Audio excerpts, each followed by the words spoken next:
Hello student, welcome back to my channel Samrat Kanvi. Student, आज की इस वीडियो में आप लोगों को बताने वाला हूं कि बोर्ड एग्जाम में निबंध आप कैसे लिखोगे। मेरे प्यारों, अगर निबंध की बात करें तो क्लास 10th वाले बच्चे के पेपर में आता है निबंध 7 नंबर के लिए, और क्लास 12th वाले बच्चों में निबंध जो आता है वो 9 नंबर के लिए आता है। तो आप लोगों को कैसे निबंध लिखना है कि 7 में 7 नंबर एग्जामिनर दे और 9 में 9 नंबर दें। तो मेरे प्यारों, बहुत सारे बच्चों का कमेंट रहता है कि क्या सर निबंध को हम 4 से लेके 5 पेज में लिखेंगे तभी हम लोगों का पूरा नंबर मिलेगा क्या? ऐसा नहीं होता है मेरे प्यारों। निबंध लिखने का तरीका कुछ अलग होता है। एग्जामिनर क्या देखकर निबंध में पूरा नंबर देता है, मैं आपको आज की इस वीडियो में बताने वाला हूं, खुद अपने हाथों से लिख के दिखाने वाला हूं। तो ये 2027 बोर्ड का मॉडल पेपर मेरे पास है हिंदी का, और इस हिंदी के पेपर में देखिए एक निबंध दिया गया है। आप निबंध दे सकते हो। प्रश्न संख्या 10वां जो है वो क्या है, निबंध है। बोला है कि निम्नलिखित में से किसी एक विषय पर निबंध लिखिए 7 नंबर का। ठीक है, हाई स्कूल का मॉडल पेपर है और 12th वाले बच्चे ध्यान दें, उनमें निबंध आता है 9 नंबर के लिए। ठीक है, तो दोनों में सेम प्रोसेस चलता है। अब यहाँ पे आपके पास 5 निबंध दिया है, पांचों में से किसी एक विषय पे आप लोगों को निबंध लिखना है। कैसे लिखना है मैं आप लोगों को बताता हूं। देखिए, प्रश्न संख्या क्या है, 10वां है। तो सबसे पहले आप लोगों को हेडिंग बनानी पड़ेगी। सबसे पहले आप लोगों को क्या बनाना है, हेडिंग। आपको यहाँ पे ऊपर लिखना पड़ेगा कि प्रश्न उत्तर संख्या 10वां। ठीक है, आपको बस इतना ध्यान में रखना है कि आपकी हैंडराइटिंग थोड़ा अच्छा होना चाहिए, मतलब जो भी वर्ड लिख रहे हो वो साफ सुथरा दिखना चाहिए। ठीक है, देखो प्रश्न उत्तर संख्या, ऐसे आपको हेडिंग डालना है। जैसे बता रहा हूं वैसे लिखोगे, 1 नंबर एग्जामिनर नहीं काट सकता आप लोगों का। तो प्रश्न उत्तर संख्या क्या है, 10वां है। तो आप यहां पे लिखोगे 10वां, प्रश्न उत्तर संख्या 10वां।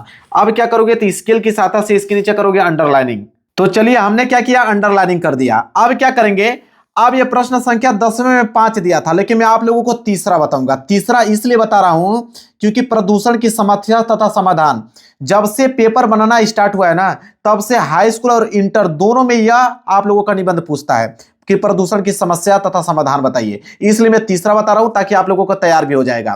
तो देखिए कैसे लिखना वो मैं आपको बता देता हूं। तीसरा करना है, अब आपको तीसरा करना तो 1 लाइन का गैप छोड़ना पड़ेगा आपको, कम से कम 1 लाइन का गैप छोड़िए और यहां पर डालेंगे तीसरा।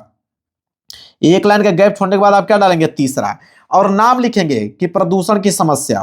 क्या था कि प्रदूषण की समस्या, तो आप लिखोगे कि प्रदूषण की समस्या। देखिए हेडिंग बहुत ज्यादा इंपॉर्टेंट है, तो हेडिंग आप लोगों को बहुत अच्छे तरीके से लिखना है। प्रदूषण की समस्या तथा समाधान भी आगे जोड़ सकते हो, तथा समाधान। कभी कभी प्रदूषण की समस्या दे देता है, कभी कभी पूरा उसको लिख देता है कि प्रदूषण की समस्या तथा समाधान। दोनों चीज एक ही है। ठीक है, क्योंकि समाधान तो हमको लिखना ही पड़ेगा इस वाले निबंध में। तो प्रदूषण की समस्या तथा समाधान। अब क्या कीजिएगा कि स्केल की सहायता से इसके नीचे भी आपको क्या कर देना है, अंडरलाइनिंग कर देना है। स्केल की सहायता से इसके नीचे भी आपको क्या कर देना है, अंडरलाइनिंग कर देना है, ताकि दिखने में अच्छा लगे। अब क्या करोगे, सबसे इंपॉर्टेंट बता रहा हूं आप लोगों को, 1 लाइन के गैप छोड़ के आप डालोगे रूपरेखा। यह जो है मेरे प्यार, जो सबसे ज्यादा इंपॉर्टेंट है, एग्जामिनर इसी को देखकर नंबर देता है। अगर आपने यह लिख दिया रूपरेखा, समझ लीजिए कि आपके नंबर यहीं से पक्के हो जाएंगे। एग्जामिनर इसी को देखकर आप लोगों को पूरा का पूरा नंबर दे देगा। रूपरेखा में क्या लिखना होता है, पूरी की पूरी हेडिंग। ठीक है, तो पहली हेडिंग इसमें हम लोग क्या लिखेंगे, देखो पहली हेडिंग हम लोग लिखेंगे प्रस्तावना। दुनिया का कोई भी अगर आप निबंध लिख रहे हो तो उसकी पहली हेडिंग प्रस्तावना होनी चाहिए या भूमिका। भूमिका लिखे या प्रस्तावना, दोनों चीज एक ही है, लेकिन आपको पहली हेडिंग क्या लिखना है, प्रस्तावना। तो आप यहां पे लिखोगे प्रस्तावना। क्या लिखोगे, पहली हेडिंग प्रस्तावना। ठीक है, इसके बाद प्रस्तावना आपने डाल लिया। अब आया दूसरी हेडिंग की बारी। दूसरी हेडिंग में क्या लिखोगे कि प्रदूषण का अर्थ, क्योंकि किसके बारे में लिख रहे हो, प्रदूषण की समस्या तथा समाधान के बारे में, तो प्रदूषण का अर्थ लिखना जरूरी है। ठीक है, तो आप यहां पे दूसरी हेडिंग डालोगे प्रदूषण का अर्थ। प्रदूषण का अर्थ, यह हो गया आप लोगों का दूसरी हेडिंग, प्रदूषण का अर्थ। इसके बाद आप तीसरी हेडिंग क्या डालोगे, देखो अब यहां पे डालोगे तीसरी हेडिंग। तीसरी हेडिंग बनाओगे कि प्रदूषण के प्रकार। तीसरी हेडिंग हो जाएगी आपका कि प्रदूषण के प्रकार। प्रदूषण के प्रकार, यह हो जाएगा आपका तीसरी हेडिंग। देखिए मैं आप लोगों के सामने खुद अपने हाथों से लिख कर दिखा रहा हूं ताकि आप अच्छे से समझ पाओ कि निबंध कैसे लिखा जाता है। इसके बाद चौथी हेडिंग की हम बात करें तो चौथी हेडिंग हो जाएगा इसका समस्या तथा समाधान। क्या हो जाएगा, समस्या, समस्या तथा समाधान। समस्या तथा समाधान, यह हो जाएगा आपका चौथी हेडिंग, समस्या तथा समाधान। यह हो गया आपका चौथी हेडिंग, चौथी हेडिंग। इसके बाद पांचवा हेडिंग क्या डालोगे, पांचवा हेडिंग हो जाएगा उपसंहार। लास्ट हेडिंग आपका हो जाएगा उपसंहार। मात्र 5 हेडिंग में देखिएगा हम लोग इसको समाप्त कर देंगे और एग्जामिनर 1 नंबर नहीं काटेगा। एक नंबर एग्जामिनर नहीं काट पाएगा। देखिए यह हो गया रूपरेखा। रूपरेखा लिखने के बाद एक लाइन का गैप आपको छोड़ना है और यहाँ पे पहली हेडिंग आप लोगों को बनाना है। पहली हेडिंग क्या है आप लोगों का? प्रस्तावना। तो यहाँ पे आपको डालना है प्रस्तावना। क्या हो जाएगा आपको? प्रस्तावना। इसके बाद स्केल की सहायता से इसके नीचे आपको कर देना है अंडरलाइनिंग। प्रस्तावना में क्या लिखोगे उसको समझो।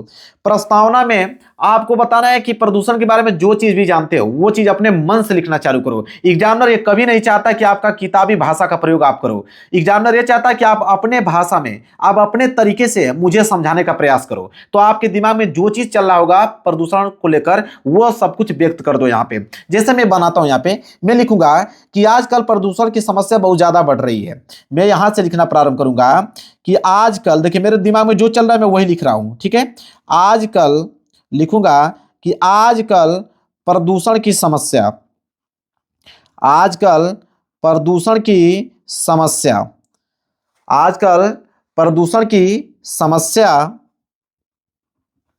बहुत ज्यादा बढ़ रही है। लिखेंगे आजकल प्रदूषण की समस्या बहुत ज्यादा बढ़ रही है। लिखेंगे बहुत ज्यादा बढ़ रही है, बहुत ज्यादा बढ़ रही है। जो चीज मेरे माइंड में चल रहा है वो चीज मैं लिख रहा हूं, ठीक है। बहुत ज्यादा बढ़ रही है, ठीक है। इसके बाद हमने खड़ी पाई लगा दिया।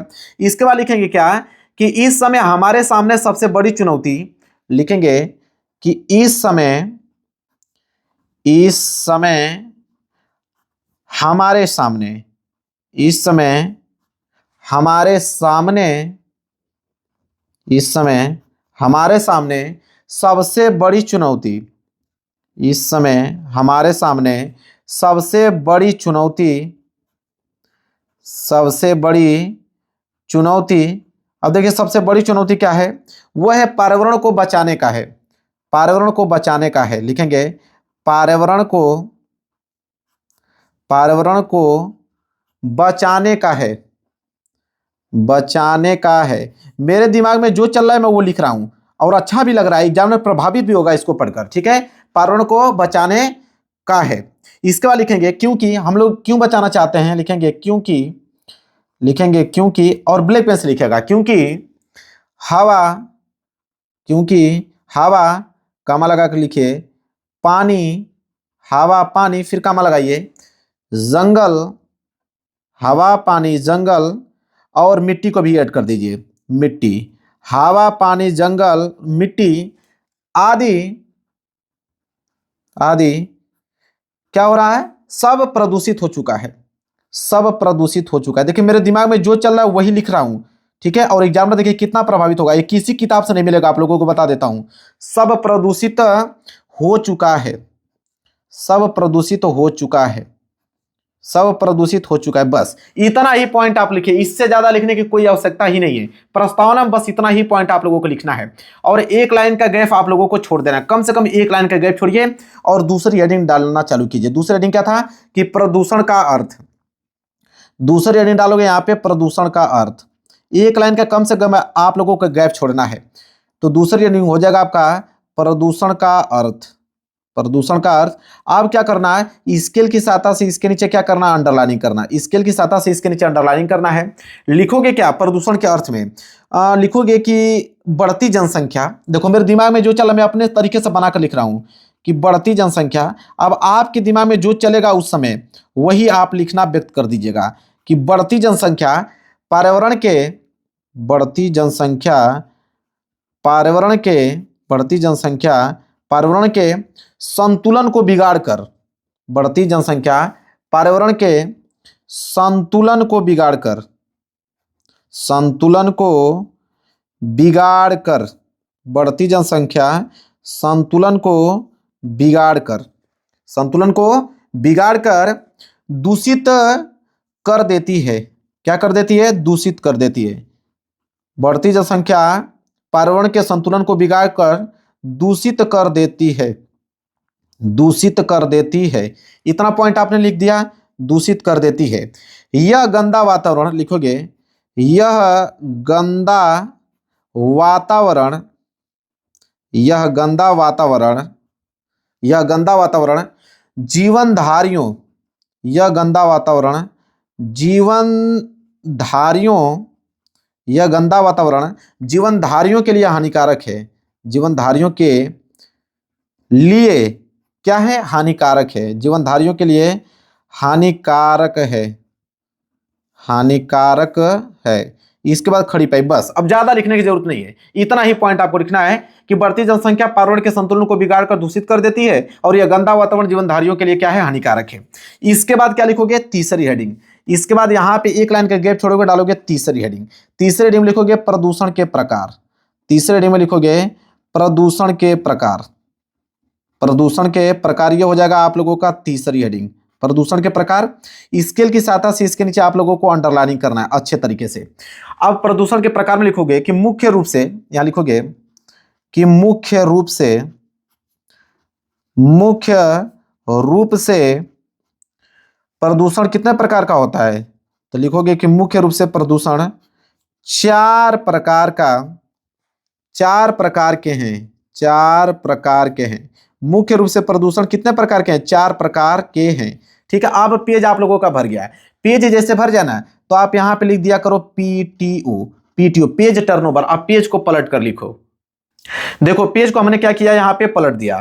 पेज को हमने यहां पे क्या किया? पलट दिया। अब क्या करेंगे? जो चार प्रकार था उसमें से पहला प्रकार हम लोग डालेंगे। पहला प्रकार हम लिखेंगे वायु प्रदूषण। पहला प्रकार लिखेंगे यहां पे वायु प्रदूषण। क्या लिखेंगे? वायु प्रदूषण लिखेंगे। अब वायु प्रदूषण लिखेंगे, इसके नीचे स्केल की सहायता से क्या करना है आप लोगों को? अंडरलाइनिंग कर देना है। वायु प्रदूषण में क्या लिखोगे? कि यह सबसे खतरनाक प्रदूषण है। सबसे पहले तो यही लिखो कि यह सबसे खतरनाक, क्या लिखोगे? कि यह सबसे खतरनाक प्रदूषण है। यह सबसे खतरनाक प्रदूषण है। इतना पॉइंट आपने लिख लिया कि यह सबसे खतरनाक प्रदूषण है। लिखो कि वायु प्रदूषण का मुख्य कारण, अगला हेडिंग उसी में लिखो वायु प्रदूषण का मुख्य कारण। वायु प्रदूषण का मुख्य कारण। वायु प्रदूषण का मुख्य कारण क्या है? मुख्य कारण है। वायु प्रदूषण का मुख्य कारण है क्या है? उद्योगों और वाहनों से। क्या लिखोगे? उद्योगों और वाहनों से निकलने वाला धुआं। उद्योगों और वाहनों से निकलने वाला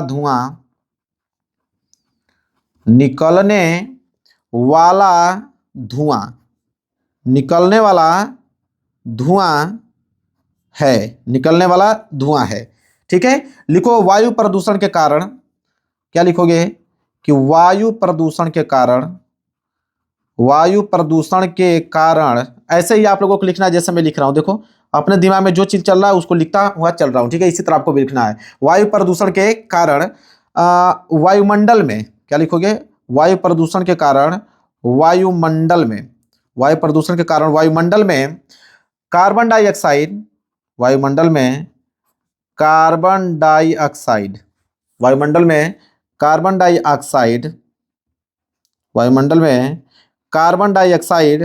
की मात्रा बढ़ रही है। भाई कार्बन डाइऑक्साइड की मात्रा बढ़ रही है। हम लोगों को चाहिए ऑक्सीजन जीने के लिए, और यहाँ वातावरण में कार्बन डाइऑक्साइड की मात्रा बढ़ रही है।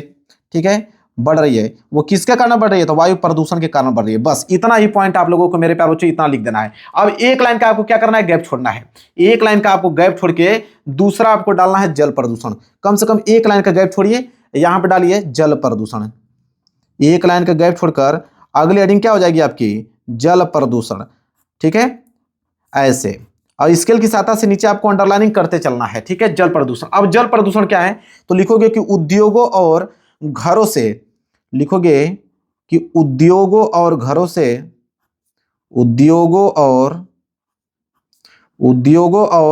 से ऐसे लिखोगे कि उद्योगों और घरों से निकलता हुआ कचरा। उद्योगों और घरों से निकलता हुआ कचरा। उद्योगों और घरों से निकलता हुआ कचरा। उद्योगों और घरों से निकलता हुआ कचरा कई बार लिखोगे, कई बार नदी तथा अन्य जल स्रोतों में मिल जाता है। नदी तथा अन्य जल स्रोतों में नदी तथा अन्य जल स्रोतों, ऐसे लिखोगे, अन्य जल स्रोतों में मिल जाता है, अन्य जल स्रोतों में मिल जाता है, अन्य जल स्रोतों में मिल जाता है। खड़ी पाई यहां तक हो गया, अन्य जल स्रोतों में मिल जाता है, जिससे वो इन्हें क्या कर देता है, प्रदूषित कर देता है, जिससे जिससे वह इन्हें जिससे वह इन्हें प्रदूषित कर देता है, जिससे वह इन्हें प्रदूषित कर देता है, जिससे वह इन्हें क्या कर देता है, प्रदूषित कर देता है। यहां तक हो गया, कर देता है। इसके बाद लिखो इसमें, उसी जल को अगर हमारे जीवधारी, उसी जल को उसी जल को उसी जल को लिखोगे, उसी जल को अगर हमारे उसी जल को अगर हमारे अगर हमारे जीवधारी जंतु जीवधारी, उसी जल को अगर हमारे जीवधारियों, ऐसे जीवधारियों लिख लो, जीवधारियों जंतु जैसे गाय, इसके बाद आपका भैंस, गाय भैंस, या मनुष्य, जैसे हम लोग पानी पी लेते हैं कभी कभी, तो गाय भैंस मनुष्य, ठीक है, मनुष्य को पीता है, को पीता है, ठीक है, जिससे हमारे अंदर अनेकों प्रकार की बीमारियां होती हैं। तो क्या लिखोगे, उद्योगों और घरों से निकलता हुआ कचरा कई बार नदी और अन्य जल स्रोतों में मिल जाता है, जिससे वह इन्हें प्रदूषित कर देता है। उसी जल को अगर हमारे जीवधारियों जंतु गाय भैंस मनुष्यों को पीता है, ठीक है, अगर मनुष्य पीते हैं इसको, तो हमारे अंदर कई प्रकार की बीमारियां उत्पन्न हो जाती हैं। इसमें आगे लिख देना कि हमारे अंदर कई प्रकार की बीमारियां जो हैं वो उत्पन्न हो जाती हैं। इसके बाद एक लाइन के गैप छोड़ना और डालना तीसरी हेडिंग। तीसरी हेडिंग हो जाएगी मृदा प्रदूषण। तीसरी हेडिंग हो जाएगी आपकी मृदा प्रदूषण, मृदा प्रदूषण, ठीक है, मृदा प्रदूषण। इसके नीचे स्केल की सहायता से अंडरलाइनिंग कर दीजिए। अब मृदा प्रदूषण में क्या लिखोगे, देखो मैं बता देता हूं। मृदा प्रदूषण में लिख देना कि मिट्टी में होने वाले प्रदूषण को मृदा प्रदूषण कहते हैं। यह पहली हेडिंग होनी चाहिए आपकी लाइनिंग, कि मिट्टी में होने वाले प्रदूषण को हम लोग क्या कहते हैं, मृदा प्रदूषण कहते हैं। यहां तक चीजें हो गया। इसके बाद लिखना है कि और मुख्यतः खेती में अत्यधिक कीटनाशक दवाई का प्रयोग करने में, आजकल देख रहे हो ना कि खेती में अत्यधिक कीटनाशक दवाइयों का प्रयोग हो रहा है, तो उसी को लिख देना है कि मिट्टी में होने वाले प्रदूषण को मृदा प्रदूषण कहते हैं, और मुख्यतः खेती में अत्यधिक कीटनाशक दवाइयों का प्रयोग करने से होता है, ठीक है। या तो ऐसे पदार्थ जिन्हें मृदा में नहीं होना चाहिए उनसे मिलने पर होता है, ठीक है, ऐसे पदार्थ जिन्हें मृदा में नहीं होना चाहिए उनसे मिलने से होता है। यहां तक जितना बोला वो लिख दोगे ना, तो ये पूरा का पूरा पेज आप लोगों का भर जाएगा। इसके बाद अगली हेडिंग डालोगे। इसके बाद अगली हेडिंग क्या हो जाएगी, चौथी। इसके बाद अगली हेडिंग हो जाएगी ध्वनि प्रदूषण। अब डालोगे क्या, अगली हेडिंग ध्वनि प्रदूषण। यहाँ पे हो जाएगा अगली हेडिंग ध्वनि प्रदूषण। अब ध्वनि प्रदूषण लिखने के बाद स्केल की सहायता से नीचे अंडरलाइनिंग कर देना है। अब ध्वनि प्रदूषण में क्या लिखोगे कि किसी भी प्रकार के अनुपयोगी ध्वनि, जिसे हम लोग सुनना पसंद नहीं करते हैं, जो हमारे कानों को क्षति पहुंचाए, लिखोगे किसी भी प्रकार के अनुपयोगी ध्वनि को कहते हैं। ध्वनि प्रदूषण किसी भी प्रकार के अनुपयोगी ध्वनि को हम लोग कहते हैं। इस प्रदूषण से मानव जंतुओं को परेशानी होती है। इस प्रदूषण से मानव जंतुओं को क्या होती है, परेशानी होती है। फिर लिखना है यातायात का शोर, जैसे मोटर गाड़ी हुआ और लाउड स्पीकर जैसे डीजे वगैरह शादी में बजता है, देख रहे हैं कितना तेज बजता है, उनकी ज्यादा कर्ण भेदक ध्वनि से उत्पन्न होता है, ठीक है। इतना पॉइंट आपको लिख देना। इतना लिखोगे एग्जामिनर आप लोगों को नंबर दे देगा। इसके बाद एक लाइन का गैप आपको कम से कम छोड़ना है। एक लाइन का गैप छोड़ के आप कौन सी हेडिंग डालोगे, आप अगली हेडिंग हो जाएगी आपकी प्रस्तावना हो ही गया था, प्रदूषण का अर्थ हो गया था, प्रदूषण के प्रकार। अब समस्या तथा समाधान डालोगे, ठीक है। तो प्रदूषण की समस्या, अब अगली हेडिंग हो जाएगी आपकी चौथी कि प्रदूषण की समस्या। प्रदूषण की समस्या, पहले समस्या लिखते हैं फिर इसके बाद समाधान देखेंगे। तो प्रदूषण की समस्या, ठीक है, इस तरह आपको स्केल की सहायता से अंडरलाइनिंग कर देना है। प्रदूषण की समस्या में आप क्या लिखोगे, आप ऐसे लिख देना प्रदूषण की समस्या में कि प्रदूषण के कारण मानव के स्वस्थ जीवन को खतरा पैदा हुआ है। प्रदूषण के कारण मानव के जीवन को, जो मानव का स्वस्थ जीवन है, उसको खतरा पैदा हुआ है। प्रदूषण के कारण मानव जो होता है खुली हवा में सांस नहीं ले सकता है। इतना प्रदूषण है कि मानव खुली हवा में सांस भी नहीं ले सकता है। ठीक है, मतलब सांस लेने के लिए क्या कर रहा है, वो तरस रहा है, समझ लीजिए। प्राकृतिक असंतुलन पैदा हो रहा है, क्या लिखोगे, प्राकृतिक असंतुलन पैदा हो रहा है। कई कई प्रकार की जो प्रजातियां हैं वो प्रदूषण के कारण क्या हो रही हैं, विलुप्त तो होती जा रही हैं। बस इतना पॉइंट बहुत है, प्रदूषण की समस्या में इतना पॉइंट बहुत है। एक लाइन का गैप छोड़ के आप डालोगे पांचवी हेडिंग कि प्रदूषण के समाधान। एक लाइन का गैप छोड़ के क्या डालोगे, प्रदूषण का समाधान। अगली हेडिंग क्या होगी, प्रदूषण का समाधान। प्रदूषण का समाधान स्केल की सहायता से नीचे अंडरलाइनिंग कर देना। समाधान में क्या लिखोगे, समाधान में लिखोगे कि प्रदूषण कम करने के लिए हमें क्या करना चाहिए, वनों के विनाश को रोकना चाहिए। जो वनों की कटाई हो रहा है, पेड़ पौधे ज्यादा कट रहे हैं, उनको हमको रोकना चाहिए सबसे पहले। और अत्यधिक पेड़ लगाना चाहिए, लोगों में हमें जागरूकता पैदा करना चाहिए। और प्रदूषण के खिलाफ हमें क्या करना चाहिए, आंदोलन या अभियान चलाना चाहिए। तब जाके प्रदूषण कम हो सकता है, बच सकता है। इसके बाद एक लाइन का गैप छोड़ के लास्ट हेडिंग आप डालोगे उपसंहार। एक लाइन का गैप छोड़ के आप डालोगे उपसंहार, ये लास्ट हेडिंग है। उपसंहार में क्या लिखोगे, उपसंहार में ये लिख देना कि प्रदूषण एक बहुत गंभीर समस्या है। प्रदूषण एक बहुत गंभीर समस्या है। प्रदूषण कम करने के लिए हर व्यक्ति को अपने स्तर पर क्या करना चाहिए, प्रयास करना चाहिए। हर एक व्यक्ति को अपने स्तर पर प्रयास करना चाहिए। हमारा कर्तव्य है कि प्रदूषण के खिलाफ अपना योगदान देकर, ठीक है, पर्यावरण को क्या करें हम लोग, यहां पे उन्हें सुरक्षा प्रदान करें। ठीक है, समझ में आ गया आप लोगों को, ऐसे आप लोगों को लिखना है। मेरे प्यारे बच्चों, कोई किताब से मैच नहीं किया, मेरे दिमाग में जो चला मैं उसे व्यक्त करता रहा और एग्जामिनर इतना प्रभावित हो जाएगा। देखिए कितना जबरदस्त तरीके से लिखा गया, क्या इसमें खराबी आपको नजर आ रही है, 1% की खराबी नहीं। अपने भाषा में लिखें और एग्जामिनर पूरा का पूरा नंबर देगा। एक नंबर एग्जामिनर नहीं काट सकता है। अगर यह 7 नंबर का है तो 7 नंबर देगा, अगर यह 9 नंबर का है तो 9 नंबर देगा, 1 नंबर काट नहीं सकता है। अगर वीडियो पसंद है तो वीडियो को जरूर लाइक कर देना, चैनल पर नहीं हो तो चैनल को जरूर सब्सक्राइब कर लेना। आज के बाद निबंध लिखने में कोई भी परेशानी आप लोगों को नहीं होगी। चलिए मिलेंगे नेक्स्ट वीडियो में, तब तक के लिए धन्यवाद।